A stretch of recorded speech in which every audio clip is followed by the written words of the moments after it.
Welcome! This is a quick walkthrough of the Semester Planner Lite version. The Lite version helps you organize your semester and track assignments manually, while giving you a preview of what the full version can automate for you. Let's start in the class schedule. This is where you list the courses you're taking this semester. You can add your course name, professor, schedule, and credits. In the Lite version, credits are informational only. You'll enter them manually, but they won't calculate GPA automatically.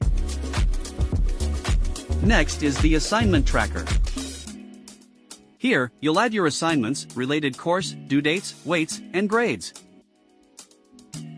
In the Lite version, grades and weights are entered for reference, but calculations like weighted scores and GPA are not automatic. This gives you full control, but it also means more manual work as your semester progresses.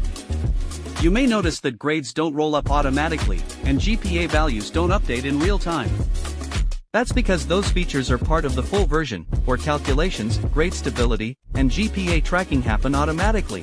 In the full version, the same workspace calculates weighted grades for you, tracks your GPA automatically, shows grade reliability as your semester progresses, updates everything in real time as you add assignments. No extra math. No guesswork. If you want your grades to calculate themselves and always know exactly where you stand academically, you can upgrade to the full version using the link in this workspace. Until then, the Lite version gives you a clean, structured way to organize your semester and stay on top of your work. Most students upgrade once assignments start adding up. That's when automatic grades make the biggest difference. When you're ready to remove the manual work, the full version is waiting.